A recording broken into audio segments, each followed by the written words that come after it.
Assalamualaikum warahmatullahi wabarakatuh. Pada kesempatan ini saya akan membagikan cara analisis data dengan menggunakan eViews pada analisis regresi linier ganda. Plus, saya akan membagikan juga cara pengujian asumsi klasiknya. Nah, di sini saya menggunakan 3 variabel X, X1, X2, X3, dan satu variabel Y, yaitu Y sendiri. Untuk nama-namanya, X1 di sini adalah continuity marketing, X2-nya adalah one-to-one marketing, X3-nya adalah partnering, dan Y-nya adalah loyalitas pelanggan. Intinya kita mau melihat bagaimana sih loyalitas pelanggan jika kita hubungkan dengan X1, X2, dan X3. Nah, metode yang kita gunakan, seperti yang tadi saya infokan, adalah analisis regresi linier berganda. Di sini, teman-teman bisa lihat banyaknya respondennya adalah 100 orang. Nah, kita mulai dengan analisis regresi linier berganda. Teman-teman bisa masuk di sebelah sini, quick. Quick di sini adalah berisi semua analisis yang bisa teman-teman lakukan. Masuk ke estimate equation. Nah, di sini ada specification model yang bisa teman-teman masukkan. Di sini ada metodenya apa saja yang akan teman-teman lakukan. Kebetulan kita menggunakan analisis regresi, maka kita cukup menggunakan LS atau least square. Kita masukkan variabelnya Y, kemudian C,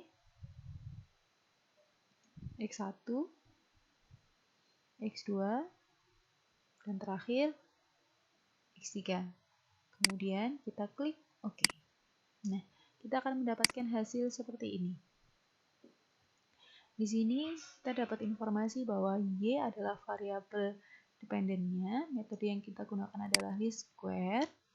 Kemudian variabelnya ada C, untuk koefisien, X1, X2, dan X3. Di mana di sini adalah koefisien masing-masing variabelnya, di sini standar errornya.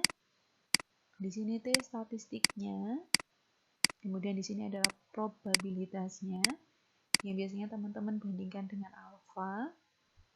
Kemudian di sini ada R square, di sini, jadi R square-nya adalah 0,724409. Kemudian di sini ada F statistik, kemudian prob dari F statistiknya ada, kemudian ini ada Durbin-Watson statistiknya juga ada. Nah, setelah itu, teman-teman bisa melakukan analisis seperti biasa untuk melihat variabel mana yang berpengaruh, variabel mana yang tidak berpengaruh, kemudian bentuk-bentuknya seperti apa. Saya hanya sekilas saja di sini, biar nanti lebih dalamnya nanti kita bisa buat videonya sendiri. Nah, di sini ketika teman-teman mau menguji asumsi klasik, biasanya mau menguji normalitas dulu. Cukup diklik di view, kemudian di residual diagnostik. Ingat, semua pengujian asumsi klasik ada di bagian view. Residual diagnostik, kemudian klik histogram normality test. Maka akan ketemu yang seperti ini. Nah, dari hasil ini teman-teman dapatkan informasi bahwa ternyata residualnya tidak normal karena nilai jar Clipperian-nya lebih besar dari 5,99 dan probabilitasnya kurang dari 0,05. Yang jelas residualnya tidak normal. Kita lanjutkan. Setelah normalitas, teman-teman mau uji apa? Kita coba uji apa yang ada di sini. Di sini ada serial correlation LM test. Kita klik sebentar. Klik di sini. Nah, serial correlation, kita ulang lagi. Di sini residual serial correlation LM test ini difungsikan untuk menguji autokorelasi. Di sini include class-nya kita pilih 2 saja dulu dan kita akan dapatkan hasilnya seperti ini. Nah, ini salah satu metode yang dipilih, itu adalah Bruce Godfrey serial LM test. Nah, teman-teman bisa lihat di bagian di sini boleh menggunakan F statistik atau OBS R square. Sini boleh menggunakan yang atas, prop F atau prop C square. Teman-teman bandingkan kedua nilai ini dengan alfa. Ketika nilainya lebih besar dari alfa, maka kita katakan tidak terjadi asus autokorelasi.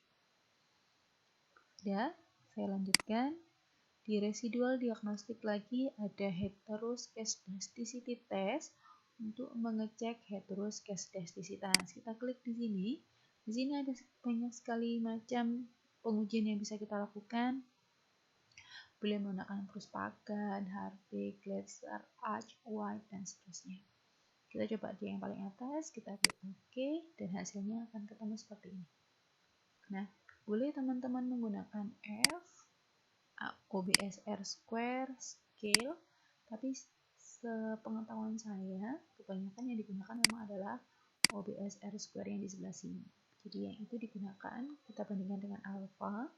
Ketika ketika probabilitasnya lebih besar dari alfa, kita katakan tidak terjadi heteroskedasticitas.